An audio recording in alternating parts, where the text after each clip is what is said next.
Banu ಮುಷ್ಟಾಕದಿದ್ದಕ್ಕೆ supreme ಕೋರ್ಟ್ಗೆ ಹೋಗಿದ್ರು, ಗೊತ್ತಿತ್ತು ಅಲ್ಲಿ ನಿಲ್ಲಲ್ಲ ಇದು ಅಂತ.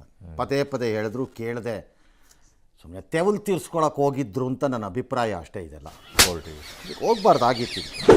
ಗೊತ್ತಿತ್ತಿದ್ದು ಏನಾಗತ್ತೆ ಇವತ್ತಿನ ಕೋರ್ಟ್ಗಳು ಮತ್ತು ಇವತ್ತಿನ ಅದಕ್ಕೆ ಸಂಬಂಧಪಟ್ಟಂಥ ಹಿನ್ನೆಲೆ ಮುನ್ನೆಲೆಯಲ್ಲಿ ಹೋಗಿದ್ರು. ಅದು ಯಾರೋ ಗೌರವ್ ಅಂತ ಬೆಂಗಳೂರಿನವ್ರಂತೆ, ಅವ್ರು ಒಪ್ಪಲಿಲ್ಲ ಜಡ್ಜ್ಗಳು. ಏನಕ್ಕೆ ಔಚಿತ್ಯ ಏನಿದು, ಧಾರ್ಮಿಕ ಕಾರ್ಯಕ್ರಮ, ದೇವಸ್ಥಾನದ ಒಳಗಡೆ ಪೂಜೆ ಅಂತ. ದೇವಸ್ಥಾನದ ಒಳಗಡೆ ಪೂಜೆ ನಡೆಯಲ್ಲ ಆ್ಯಕ್ಚುಲಿ, ಬಟ್ ಶುರುವಾಗೋದೇ ಅಲ್ಲಿಂದ ಅಲ್ಲ ಸರ್. ದೇವಸ್ಥಾನದ ಆವರಣದಲ್ಲಿ ಹೊರಗಡೆ ಡಯಾಸ್ ಹಾಕೋದು, ದೇವಸ್ಥಾನದ ಒಳಗಡೆ ಪೂಜೆ ಅಲ್ಲ. ಬಟ್ ಅಲ್ಲಿ ಪೂಜೆ ಮಾಡ್ಕೊಂಡೆ ಗರ್ಭಗುಡಿಯಲ್ಲಿ ನಿಲ್ಸ್ಕೊಂಡೆ ಅವ್ರನ್ನ ಕರ್ಕೊಂಡು ಬರ್ತಾರಲ್ಲ ಸರ್ ಅವಾಗ. ಅದೇ ಅದಕ್ಕೆ ಇವ್ರು ಹೋಗ್ತಾರೋ ಇಲ್ವೋ ಗೊತ್ತಿಲ್ವಲ್ಲ. ಈಗ ಅದೇ ಅಲ್ಲಿಂದನೇ ಶುರು ಆಗೋದಲ್ಲ. ಅದೇ ಹೋಗ್ತಾರೋ ಇಲ್ವೋ ಗೊತ್ತಿಲ್ವಲ್ಲ.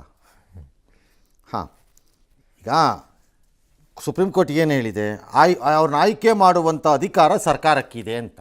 ಹೌದು. ಇನ್ನು ನನಗೆ ಯಾರು ಅದಕ್ಕೆ ಒಂದು SMS ಹಾಕಿದ್ರಪ್ಪ, ತರಲೆ ಮಾಡಿ, ಏನಂತ ಹುಟ್ಟು ತರಲೆ, ಪಕ್ಕಾ ತರಲೆ ಅದು. ಏನಂತ ಸರಿ, ಹಜ್ ಯಾತ್ರೆ ಇನಾಗರೇಷನ್ ನೆಕ್ಸ್ಟ್ ಯಾವ್ದಾರು BJP ಬಂದಾಗ ಹಜ್ ಯಾತ್ರೆ ಆಗತ್ತಲ್ಲ, ಅದಕ್ಕೆ RSS ಸರಸಂಚಾಲಕರನ್ನ ಉದ್ಘಾಟನೆ ಕರಿಬೋದಾ ಅಂತ.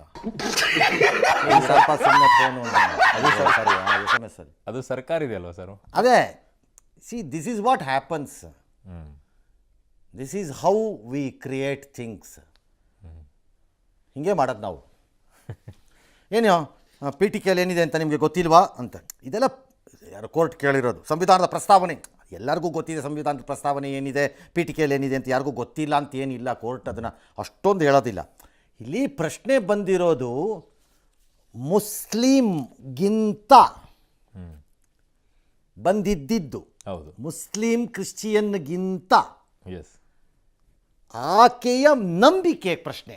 ಅವ್ರು ಆಡಿರುವಂಥ ಮಾತು ಅಷ್ಟು ಬಂದಿದ್ದಲ್ಲಿ ಇಲ್ಲಿ ಮುಸ್ಲಿಂ ಅಲ್ಲ, ಅದು ನಂಬಿಕೆ ಪ್ರಶ್ನೆ. ಭುವನೇಶ್ವರಿ ಏನು ಒಪ್ಕೊಳ್ಳಿಲ್ಲ, ಮೆಕ್ಕಾಗಿ ಹೋಗ್ತೀನಿ ನಾನು ಅನ್ನೋದಿದ್ರೆ ನಂಬಿಕೆ. ಅದಕ್ಕೆ non believers are not allowed after a point.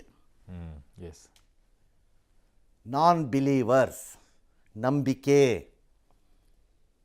Hindu ಎಂದು ಇದ್ದವನು, ಡಿಕ್ಲೇರ್ ಮಾಡಿದವನು ತಿರುಪತಿಯ ಒಳಕ್ಕೆ ಹೋಗಬೇಕು. ನಂಬಿಕೆ ಪ್ರಸ್ತಾವನೆ ಸಂವಿಧಾನದ ಪ್ರಸ್ತಾವನೆಯಲ್ಲಿ ಇದೆಯಾ ಹಂಗಾರೆ? ಇಲ್ಲ. ಬಿಲೀಫ್, ನಂಬಿಕೆ.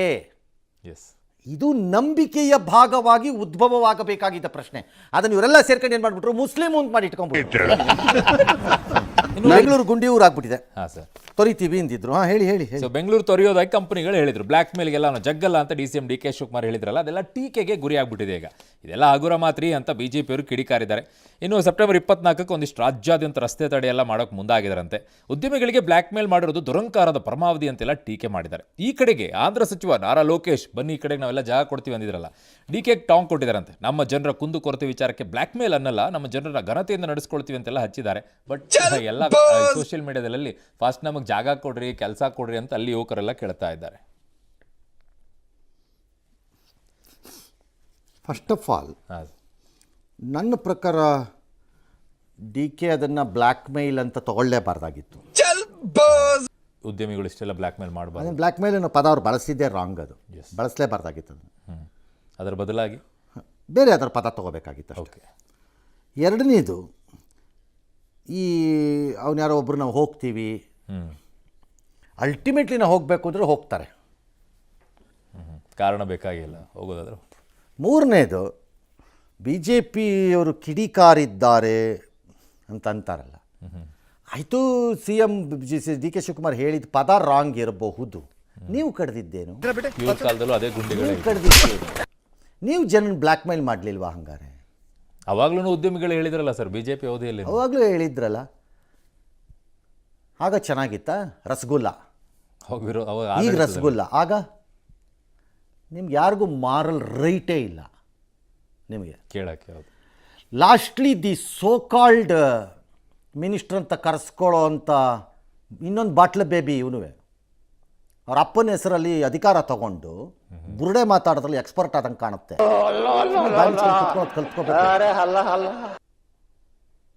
ನೆಟ್ಟಿಗೆ ಆ ರಾಜ್ಯಕ್ಕೆ ರೆವಿನ್ಯೂ ಇಲ್ಲ, ಯೋಗ್ಯತೆಗೆ ಕೇಂದ್ರ ಸರ್ಕಾರ ಹೆಲ್ಪ್ ಮಾಡದೆ ಹೋದರೆ ಮಠ ಎದ್ದಂಗೆ ಎಗರೋಗ್ಬಿಡ್ತೀರಿ ಮೇಲಕ್ಕೆ. ಬುರುಡೆ ಬಿಡೋದು ನಿಲ್ಲಿಸ್ಬೇಕು ಸುಮ್ಮನೆ. ಏನು ನಿಮ್ಮ ಸ್ಟೇಟಲ್ಲಿ ಚಿನ್ನದ ರಸ್ತೆ ಇದೆ ನೋಡಿಲ್ವಾ ನಾವು? ಯೋಗ್ಯತೆಗೆ ಇನ್ನೂ ನೆಟ್ಟಿಗೆ ನಿಮ್ಗೆ 5 ವರ್ಷ ಇದ್ರಿ ಅಧಿಕಾರದಲ್ಲಿ, ನೀವೇನೇ ಅಪ್ಪ ಮಗ ನಿಮ್ದೊಂದು ಕ್ಯಾಪಿಟಲ್ ಕಟ್ಟಕ್ಕೆ ಮುಂದಕ್ಕೆ ಹೋಗೋಕ್ಕಾಗಲಿಲ್ಲ, ಎರಡನೇ ಸರಿ ಇದಾಕಿಸ್ಕೊಂಡಿದ್ದೀರಿ ಕೂತ್ಕೊಂಡು. ದುಡ್ಡು ಹಾಕ್ಸ್ಕೊಂಡಿದ್ದು ಅಲ್ಲ ಇದು ಏನು ಶಂಕುಸ್ಥಾಪನೆ ಸುಮ್ಮನೆ ಬಿಡ್ತಾರೆ ರೈಲನ್ನು. ಬಾಯಿ ಮುಚ್ಕೊಂಡಿರೋದು ಕಲ್ತ್ಕೋಬೇಕು. ಈ ಥರ ಕಾಲು ಕೊಟ್ಟು ಕೊಟ್ಟು ಕೊಟ್ಟು ಕಾಲು ಜಾರ್ಕೊಂಡು ಬಿದ್ದು ಮನೆಗೆ ಹೋಗಿರೋ ಗಿರಾಕಿಗಳನ್ನು ಭಾಳ ನೋಡ್ಬಿಟ್ಟಿದ್ದೀವಿ ನಾವು. ಎಸ್ ಸ್ಯಾಮ್ ಪಿತ್ರೋಡ. ಓಹೋ ಏನಂತೆ ಪಾಕಿಸ್ತಾನಕ್ಕೆ ಹೋದ ನನಗೆ ಮನೆಗೆ ಹೋದ ಅನುಭವ ಆಗುತ್ತೆ. ಕರೆಕ್ಟಾಗೇ ಇದೆ, ಏನಿದೆ ತಪ್ಪೇನಿದೆ ಅದು ಹೇಳಿದ್ದಾರೆ ಸಂದರ್ಶನದಲ್ಲೆಲ್ಲೋ. ಪಾಪ ಬಾ ಏನಪ್ಪ ನಿಮ್ಮ ಅಪ್ಪ ಪಾಕಿಸ್ತಾನದಲ್ಲಿ ಹುಟ್ಟಿದ್ದ ಅವರಪ್ಪ? ಇರಬೇಕು. ಇಲ್ಲ ಮೋಸ್ಟ್ಲಿ ಇಲ್ಲ. ನಮ್ಮ ನೆರೆ ರಾಷ್ಟ್ರಗಳೊಂದಿಗೆ ಸಂಬಂಧ ಸುಧಾರಿಸಬಹುದೇ? ಏನಪ್ಪ ಸುಧಾರಿಸ್ಬಹುದೋ? ನೀನು ಬೆಳೆಸಿದ್ದು ಪಾಪುಗಳು ಬೆರಳಿಟ್ಕೊಂಡು ಚೀಪ್ತಾ ಇದ್ವಲ್ಲ, ಬಾಟ್ಲಾಕೊಂಡು ಹಾಲು ಕುಡ್ಕೊಂಡು ಕೂತವು, ಅವೆಲ್ಲ ಇದ್ದಾಗ ಏನಪ್ಪ ಮಾಡಿದೆ? ನಿನ್ನ ಫ್ರೆಂಡೇ ಇದ್ನಲ್ಲಪ್ಪ ರಾಜೀವ್ ಗಾಂಧಿ, ಅವ್ರು ಇದ್ರಲ್ಲಪ್ಪ, ಅದ್ಯಾಕೆ ಮಾಡಿಸ್ಲಿಲ್ಲ ಆಗ?